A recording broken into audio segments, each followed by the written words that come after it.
محبوب ہے, بہت پسندیدہ ہے.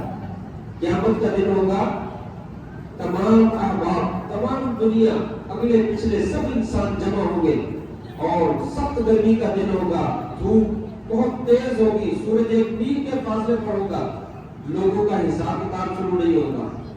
نوح علیہ السلام کے پاس جائیں گے, آدم علیہ السلام کے پاس جائیں گے, عیسیٰ علیہ السلام کے پاس, موسیٰ علیہ السلام کے پاس, تمام انبیاء کے پاس جائیں گے. کوئی آدمی بھی, کوئی نبی بھی جرأت نہیں کرے گا کہ آگے بڑھ کے سفارش کر سکے. پھر کہیں گے ائتوا محمد صلی اللہ علیہ وسلم, لوگوں اگر تم نے کچھ کرنا ہے تو نبی کریم صلی اللہ علیہ وسلم کے پاس جائیے.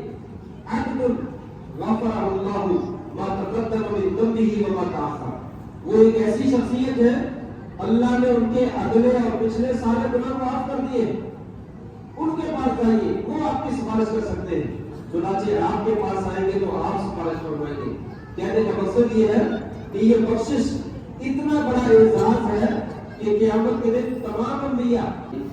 بدر کے ایک صحابی ہے, بدری صحابی حاتم بن ابی بلتہ رضی اللہ تعالیٰ عنہ, فتح مکہ کے قریب انہوں نے مسلمانوں کا ایک راز لیک آؤٹ کر دیا, لیکن اللہ نے وہ لیک آؤٹ ہونے سے بچا لیا.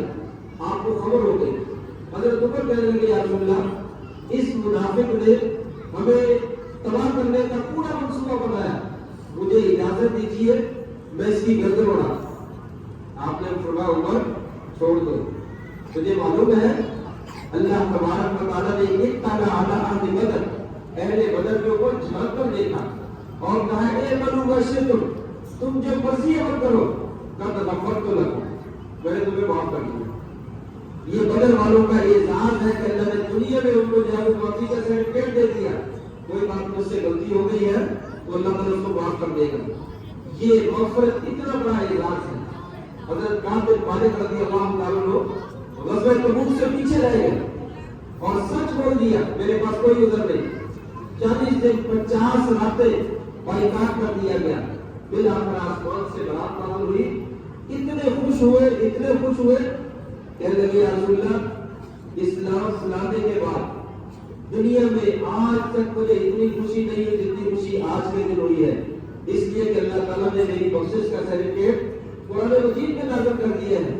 یا رسول اللہ مجھے اس خوشی کے موقع پر وہاں پہ آسمان کے فرشتے بھی حاضر ہوتے ہیں اور پھر جا کر اللہ تبارک و تعالیٰ کو بتلاتے ہیں کہ ہم یا اللہ تیرے بندوں کی پاکیزہ مجلس کے پاس آئے. لمبا قصہ ہے, قصہ مختصر. اللہ تبارک و تعالیٰ فرماتے ہیں بندوں, فرشتوں, گواہ ہو جاؤ, یہ پاکیزہ لوگ جو میرا ذکر کر رہے ہیں, میرا نام لے رہے ہیں, میں تم گواہ ہو جاؤ کہ سب کو جو ہے وہ معاف کر دیا. تم گواہ ہو جاؤ میں نے سب کو معاف کر دیا ہے. فرشتے کہتے ہیں یا اللہ سب کو تو معاف کر دیا, لیکن ایک بندہ وہ تیرا ذکر سننے کے لیے نہیں آیا, ویسے کسی نئے بندے کے ساتھ کام تھا, وہ بھی آ کر بیٹھ گیا. کہا گواہ ہو جاؤ میں نے اسے بھی معاف کر دیا. ہؤلاء قوم لا یشقی جلیسہم, یہ ایسے نیک لوگ ہیں ان کے ساتھ بیٹھنے والا انسان بدبخت اور بدنصیب نہیں ہو سکتا. یہ بخشش ایک اعزاز ہے جو اللہ تبارک و تعالیٰ جس کو عطا کرتا ہے. آج خوشی ہے, یہ خوشی کا دن ہے, اس لیے کہ ہمیں امید غالب ہے, اللہ تبارک و تعالیٰ کے اوپر مکمل بھروسہ ہے. یقیناً اس نے ہماری ٹوٹی پھوٹی باتیں ضرور قبول کی ہے اور ہمارے لیے بخشش کا جو ہے وہ اعلان کیا ہے. ایسا بندہ واقعی خوشی منانے کا حقدار ہے جسے اللہ تبارک و تعالیٰ نے جو ہے وہ بخشش جو ہے وہ عطا فرما دی. ایک بات. دوسری بات, احباب یہ عید خوشی کا دن ہے. جو انسان خوشی لینا چاہتا ہے وہ اللہ تبارک و تعالیٰ کی مخلوق کو خوش کرنے کی کوشش کرے, اللہ تبارک و تعالیٰ اسے واقعہ جو ہے خوش کر دیتے ہیں. انسان دوسروں کو خوش کرنے کی کوشش کرے, یہ خوشی کا دن ہے. خود بھی خوش ہوئیے اور دوسروں کو بھی خوش کرنے کی کوشش کیجیے. پھر دیکھیے اللہ تبارک و تعالیٰ آپ کو کیسے حقیقی خوشی کی عطا فرماتے ہیں. عبداللہ بن جعفر طیار رضی اللہ تعالیٰ کے بیٹے ایک دفعہ جا رہے تھے, رستے میں ایک باغ آیا تو باغ پہ دیکھا ایک غلام ہے, بڑی محنت سے کام کر رہا ہے. چاروں طرف نظر دوڑائی, دیکھا کہ کوئی مالک نظر نہیں آ رہا، غلام خود ہی کام کر رہا ہے اور بڑا ستھرا کام کر رہا ہے، بڑا عمدہ کام کر رہا ہے. انہیں بڑا اچھا لگا کہ یہ غلام بڑا نیک آدمی ہے، مالک موجود نہیں ہے اور خود ہی خاموشی سے دن دیکھ کے اپنے مالک کی خدمت کر رہا ہے اور جو ہے وہ اپنے کام کو بہت اچھے طریقے سے جو ہے وہ ادا کر رہا ہے. پھر تھوڑی دیر کے بعد اس کا کھانا پڑا ہوا تھا، وہ تھک گیا اور بیٹھ کے کھانا کھانے لگا. اچانک چلتا ہوا ایک کتا قریب آ گیا، تو اس کے قریب جو ہے وہ دائیں بائیں جو ہے وہ دیکھنے لگا. تو عبداللہ بن جعفر نے دیکھا کہ کتا بھوک محسوس کر رہا ہے اور یہ ہمارے علاقے کا بھی محسوس نہیں ہوتا، پتہ نہیں کہاں سے آیا ہے، کب سے یہ بھوکا ہے، خود کھانا نہیں کھایا، اپنا کھانا اس جانور کو کھلا دیا، اپنا کھانا اس جانور کو کھلا دیا. عبداللہ یہ دیکھ کر ماجرا اور زیادہ پریشان ہو گئے، یہ کیسا بندہ ہے، اتنا اچھا آدمی، اتنا اچھا انسان، پہلے کام خوب کیا اور پھر اپنا کھانا جو ہے وہ ایک جانور بھوکا اور پیاسا تھا اس کو کھلا دیا. اٹھ کے دیکھتے خیال آیا کہ یہ غلام لے لینا چاہیے.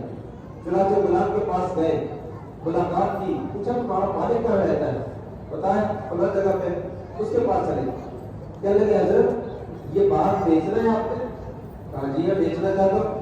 کہا دے دو مجھے، جو قیمت لگائی خرید دیا. کہا یہ باغ کے اندر آپ کا ایک غلام بھی ہے. کہا ہے. کہا مجھے وہ بھی چاہیے. ارے اس کے بھی منہ مانگے پیسے ان کو دے کر غلام بھی خریدیا اور باغ بھی خریدے. واپس آئے اور غلام سے کہا مجھے تمہارا عمل بڑا پسند آیا ہے، یہ باغ میں تمہیں تحفے کے طور پر دیتا ہوں اور اللہ کی رضا کے لیے تمہیں آزاد کرتا ہوں. جائیے تم آزاد ہو، یہ باغ کے مالک ہو اور لے جائیے اس کو سنبھالیے. کیا مطلب؟ اگر کوئی انسان اللہ کی مخلوق کو خوش کرنے کی کوشش کرتا ہے اور اپنے مالک کو خوش کرنے کی کوشش کرتا ہے، اللہ تبارک و تعالیٰ دنیا میں اسے آزادی اور اسے خوشیاں نصیب فرماتا ہے. اسے مالک کو خوش کیا اپنے کو اور ایک جانور بھوکا تھا اس کو کھانا کھلا دیا. اللہ تبارک و تعالیٰ نے آزادی بھی دے دی اور باغ کا جو ہے وہ مالک بھی بنا دیا. اور یہ حدیث میں بھی آتا ہے کہ ایک آدمی چلا جا رہا تھا، بعض روایات میں کوئی عورت تھی، بدکارہ عورت تھی، رستے میں پیاس لگی، کنواں نظر آیا، نیچے اترا، پانی پیا، باہر نکلا تو ایک کتا جو ہے وہ نکلا رہا، اپنی زبان باہر نکال کر زمین کو چاٹ رہا ہے. تو اس نے دیکھا کہ یہ کتا پیاسا ہے، مجھے بھی پیاس لگی تھی، یہ بھی جانور اللہ کی مخلوق ہے. فوراً کنویں میں اترا، اپنا موزہ اتارا، اس نے پانی بھرا اور منہ کے ساتھ پکڑا، منہ کے ساتھ پکڑ کے دیوار کا سہارا لے کر باہر نکلا اور آگے کتے کو پانی پلایا. فشکر اللہ لہ فغفر لہ. اللہ کو اس کی ادا اتنی پسند آئی، مخلوق کی خدمت کرنا، مخلوق کو خوش کرنا، اس کو راحت پہنچانا. اللہ تبارک و تعالیٰ نے اس کے پچھلے سارے گناہ معاف کر دیے اور اس کو جنت کا جو ہے وہ وارث بنا دیا. اسی طریقے سے آپ نے فرمایا بینما رجل یمشی فی الطریق، ایک آدمی راستے میں جا رہا تھا، ایک زمانے کا غسل شوق فی الطریق یا اول الطریق، اس نے جو ہے راستے میں ایک کانٹے دار جھاڑی دیکھی، فاخر ہوا الطریق، اس نے اس کو راستے سے پیچھے ہٹا دیا کہ گزرنے والوں کو تکلیف ہوگی، یہ سائڈ پہ کر دے تاکہ لوگ آسانی سے گزر جائیں. فشکر اللہ لہ فغفر لہ. اللہ کو اس کی ادا اتنی پسند آئی، اللہ تبارک و تعالیٰ نے اس کے سارے گناہ معاف کر دیے اور اسے بھی جنت کا جو ہے وارث بنا دیا. کہنے کا مطلب کیا ہے؟ مخلوق خدا کو خوش کیجیے، اللہ کے بندوں کو خوش کیجیے، اللہ تبارک و تعالیٰ آپ کی مغفرت فرما دیں گے اور اللہ تبارک و تعالیٰ آپ سے خوش ہو جائیں گے اور آپ کو دنیا میں بھی اور آخرت میں بھی دونوں جہانوں میں اللہ تبارک و تعالیٰ خوشی عطا فرما دیں گے. ہمارے گھر میں یہ خوشی کا دن ہے، راحت کا دن ہے، سکون کا دن ہے، اس میں کوئی شک نہیں ہے. خوشی منانی چاہیے، بہت اچھے طریقے سے منانی چاہیے. اور خوشی کا طریقہ عید ملت ہے، ملیے اور عید کی مبارکباد دیجیے. تقبل اللہ منا ومنکم صالح الاعمال یغفر اللہ لنا ولکم. دعا دیجیے اللہ میرے اور آپ کے سب کے نیک عمل قبول کر لے، اللہ ہمیں اور آپ کو سب کو معاف کر لے. عید مبارک یہ کہیے، یہ خوشی کا موقع، خوشی کے کلمات ہیں. ہنس مکھ چہرے سے لوگوں سے ملیے، السلام علیکم، وعلیکم السلام، کیا حال چال ہے، خیریت ہے، راضی ہو، کبھی خوش ہو، اچھے طریقے سے حال احوال پوچھیے. خوشی کا دن ہے، خوشی منائیے. اچھا لباس زیب تن کیا ہوا ہے کیجیے، خوشبو لگائیے، خوشی کا دن ہے. اچھا کھائیے، اچھا پیئے، خوشی کا دن ہے. اور اچھی اطاعت کیجیے، اللہ تبارک و تعالیٰ کو خوشی کے موقع پر مت بھولیے، خاص طور پہ نماز وقت پہ ادا کیجیے۔ خوشی کے موقع پر اللہ کو بھول جانا یہ نیک لوگوں کا پسند نہیں ہے۔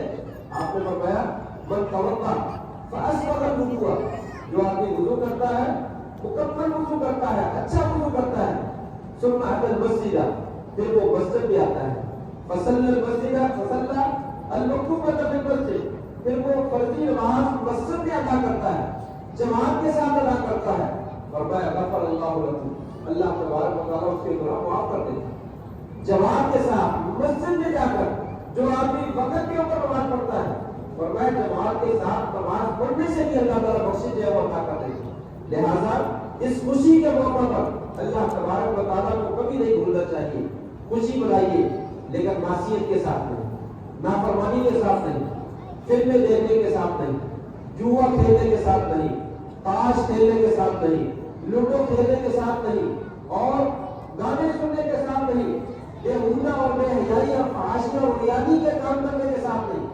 اللہ تبارک و تعالیٰ کی نافرمانی نہ کیجیے۔ نافرمانیاں کرنے سے اللہ تعالیٰ خوشیاں چھین لیتے ہیں، راحت چھین لیتے ہیں، اپنا عذاب جو ہے وہ نازل کر دیتے ہیں۔ بالخصوص ماؤں بہنوں سے، بیٹیوں سے، سب لوگوں سے میں کہوں گا اپنے اس دن کو اللہ کی نعمت سمجھ کے سنبھالیے۔ کتنی دنیا میں اس وقت لوگ موجود ہیں ظلم کی چکی میں پس رہے ہیں، تباہ و برباد ہو رہے ہیں، گاجر پوری کی طرح انہیں کاٹا جا رہا ہے۔ اللہ کا عذاب نہ آ جائے، اللہ کے عذاب سے بچتے ہوئے کبھی اپنے آپ کو اللہ کی نافرمانی میں مشغول نہ کرے، اور خاص طور پہ خوشی کے موقع پر نافرمانی کرنا یہ تو اللہ تبارک و تعالیٰ کو بہت زیادہ تکلیف دیتا ہے، اور پھر اللہ تعالیٰ ایسے لوگوں سے راحتیں اور خوشیاں جو ہے وہ چھین لیتا ہے۔ خاص طور پر میں نے کہا ماؤں بہنوں سے، بیٹیوں سے اچھا لباس دے کر کریں، زیور و زینت اختیار کریں، زیور پہنے، میک اپ کریں، لیکن کس کے لیے؟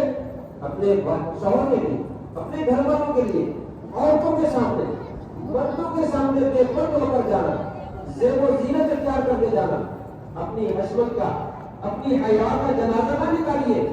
اللہ نے آپ کو ماں بنایا ہے، اللہ نے آپ کو بیٹی بنایا ہے، آپ کو بہن بنایا ہے، کسی کی بیوی اور کسی کی بہو بنایا ہے۔ یہ بہت بڑے اعزازات ہیں، ان کو ضائع نہ کیجیے۔ اللہ نے عورت کو کریم بنایا، اللہ نے عورت کو باحیا بنایا، جہاں وہ حشمت عطا فرمائی ہے، اس کو ایک مقام عطا کیا ہے، اسے یہ مقام کبھی ضائع نہیں کرنا چاہیے۔ عید کے موقع پر کزنوں کے ساتھ ملنا، معانقہ کرنا، مصافحہ کرنا، وہ رشتے دار جو اس کے محرم نہیں ہے، وہ احباب جو صرف اس کے لیے دوست کی حیثیت رکھتے ہیں، ان کو میسج کرنا، فون پہ بات چیت کرنا، ان سے ملاقات کرنا، یہ اللہ کی نافرمانی ہے۔ اللہ کے عذاب کو طاقت نہ کیجیے۔ جو جائز کام کرتے ہیں وہ جائز کام کریں۔ مردوں سے بھی گزارش ہے وہ بھی کسی ایسی عورت کے ساتھ مصافحہ نہ کرے جو اس کی محرم نہیں ہے، وہ بھی کسی ایسی عورت سے معانقہ نہ کرے جو اس کی محرم نہیں ہے۔ یہ اللہ کے عذاب کو دعوت دے گا۔ پوشیدہ دوستیاں، میسج اور فون یہ ہمارے لیے شیطان نے برائی کے کام آسان کر دیے ہیں، لیکن اللہ تعالیٰ کے عذاب کو دعوت نہ دیجیے۔ جو کام جائز ہے وہی کرنا چاہیے۔ آج خوشی کا دن ہے، خوشی کا دن عید کا دن ہے، عیدی دینے کا دن ہے۔ ہر بندہ اپنے بچوں کو عیدی دیتا ہے، عیدی چاہیے، لیکن اپنے اڑوس پڑوس میں یتیموں کو بھی عیدی دیجیے، مسکینوں کو بھی دیجیے، بیواؤں کو بھی دیجیے۔ یہ بھی لوگ ہماری عیدی کے مستحق ہیں۔ عید میں جہاں پہ ہمارے بچے عید کے مستحق ہیں، وہیں پہ یہ دوسرے جو معذور ہیں، جن کا کوئی صالح حال نہیں ہے، ان کو بھی اپنی خوشی میں جو ہے وہ یاد رکھیے۔ اور یہ عید خوشی کا بھی پیغام ہے، اور یہ عید ملنساری کا پیغام ہے، رواداری کا پیغام ہے، ایک دوسرے کو راحت پہنچانے کا نام ہے۔ تو میں آبا سے گزارش کروں گا، والدین سے گزارش کروں گا، اپنے اولاد کو محبت سے دیکھیے، اپنے بچوں کو پیار سے دیکھیے، ان سے ملیے، نفرت کا اظہار نہ کیجیے۔ کتنے ہی والدین ایسے ہیں اولاد سے نفرت کرتے ہیں۔ والدین کا یہ حق نہیں بنتا اپنی اولاد کو نفرت کی نگاہ سے دیکھیں، ان سے ناراضگی کریں، ان سے خوش ہو کے ملیے، ان کے ساتھ شفقت کیجیے، ان کی اچھی تربیت کیجیے، ان کے ساتھ اچھا ملنا آپ کو جنت میں لے جانے کا ذریعہ بن جائے گا۔ میں اولاد سے گزارش کروں گا، اپنے والدین کا، والدہ کا، والد کا ادب کیجیے، محبت سے ملیے، تھوڑی بہت اونچ نیچ ہے چھوڑ دیجیے، خوشی کے موقع پر غیروں کو گلے لگا کے ملو، اولاد اپنے باپ کو گلے لگا کر ملے، اپنی ماں کو گلے لگا کر ملے، اس سے زیادہ بڑی بدنصیبی اور نحوست کی کوئی بات نہیں ہو سکتی ہے۔ اس لیے اولاد کو بھی چاہیے اس خوشی کے موقع پر اپنے والدین کو بھی یاد رکھے، ان کا ادب کرے، ان کا احترام کرے اور ان کو خوش کرنے کی کوشش کرے۔ یہیں پہ میں ان لوگوں سے بھی گزارش کروں گا جن کو اللہ تعالیٰ نے شوہر کہا ہے، شوہر کا بھی حق ہے وہ اپنی بیوی کو بھی خوش کرے۔ عید کے موقع پر خوش ہوتا ہے انسان، اپنی ازواج کو خوش کیجیے، بیویوں کو خوش کیجیے، ان کے اوپر ظلم نہ کیجیے، ان کے ساتھ زیادتی نہ کیجیے۔ سب سے زیادہ حسن سلوک کے ہمارے حقدار ہیں تو ہماری بیوی ہے۔ آپ نے فرمایا تم میں سے بہترین انسان کو ہے جو اپنی بیوی بچوں کے لیے بہترین ہے۔ لوگوں میں تم میں سے سب سے زیادہ اپنی بیوی بچوں کے لیے بہترین۔ عورتوں سے نفرت نہ کیجیے، ان کو ڈانٹیے نہیں، ان کو ماریے نہیں، ان کو اچھے طریقے سے اگر کوئی معاملہ ہو جائے تو اس کو سمجھایا جا سکتا ہے، معاملے کو حل کیا جا سکتا ہے۔ میں یہ عید کے موقع پر ماں بہنوں اور بیٹیوں کو بھی احترام دینا چاہوں گا جو بیوی کی حیثیت سے زندگی کا بسر کرتی ہیں۔ اپنے شوہر کی نافرمانی نہ کیجیے، اپنے شوہر کو تنگ نہ کیجیے، ان کے اوپر ظلم نہ کیجیے، ان کے ساتھ بدتمیزی کے ساتھ پیش نہ آئیے۔ یہ خوشی کا موقع ہے، خوشی کے موقع پر آپ بھی رواداری کا مظاہرہ کریں، ملنساری کا مظاہرہ کریں اور اپنے خاوند کی عزت کریں۔ آپ نے فرمایا وہ عورت جو خاوند کی عزت کرتی ہے، عزت کی اپنی حفاظت کرتی ہے، آسمان کے جنت کے 8 دروازے کھل جاتے ہیں اور پکارا جاتا ہے عورت جس دروازے سے داخل ہونا چاہتی ہو جاؤ۔ کن لباس لکم وانتم لباس لہن، مرد عورتوں کے لیے لباس ہے اور عورتیں اپنے مردوں کے لیے لباس ہے۔ لباس کیا ہوتا ہے؟ گرمی سے بچاتا ہے، سردی سے بچاتا ہے، جسم کے عیبوں کو بچاتا ہے۔ لباس حفاظت کرتا ہے۔ جو شوہر اپنی بیوی کی حفاظت نہیں کر سکتا وہ لباس نہیں ہے، اسے اتار کے پھینک دینا چاہیے۔ جو بیوی اپنے شوہر کی حفاظت نہیں کر سکتی وہ لباس نہیں ہے، اسے اتار کر پھینک دینا چاہیے۔ اللہ تبارک و تعالیٰ نے یہ بہت مقدس رشتہ بنایا ہے، پاکیزہ رشتہ بنایا ہے، بہت عزت والا رشتہ بنایا ہے۔ اس کی جو ہے وہ قدر کرنی چاہیے اور عید کے موقع پر اس کو بھی یاد رکھنا چاہیے اور عید کے موقع پر اپنے رشتے داروں کو بھی یاد رکھنا چاہیے۔ گلے شکوے دور کر دینے چاہیے۔ جب اللہ سے درخواست کرتے ہیں یا اللہ میں نے بڑا گناہ کیے، فلاں بھی گناہ کیا، فلاں بھی گناہ کیا، اللہ معاف کرنے کو بڑا معاف کرنے والا ہے اور میں خود معاف کرنے کے لیے تیار نہ ہوں، تو پھر یہ تو طریقہ کام درست نہیں ہے۔ اگر ہم اپنے لیے پسند کرتے ہیں معافی کو تو دوسرے کے لیے بھی پسند کریں، رشتے داروں کے ساتھ اچھا سلوک کریں۔ آپ نے فرمایا یہ کوئی جنت آپ پاتے قطع رحمی کرنے والا جنت میں داخل نہیں ہو۔ یہ عید صلہ رحمی کا دن ہے، صلہ رحمی کیجیے اور بھول جائیے اور معاف کر دیجیے اور لوگوں سے حسد نہ کیجیے، لوگوں سے نفرت نہ کیجیے۔ جس کے دل میں قدورت ہے وہ اللہ تبارک و تعالیٰ کا مقبوض ہے، اس کے اوپر اللہ کا غضب نازل ہوتا ہے۔ جس کے دل میں اپنے رشتے دار بہن بھائی چچا تایا ماموں کے بارے میں نفرت ہے، قدورت ہے، اور اللہ تعالیٰ اس کے لیے آسمان کے دروازے بند کر دیتے ہیں، رحمت نہیں آتی ہے، اللہ تعالیٰ کی طرف سے اس کے لیے بخشش نہیں آتی ہے۔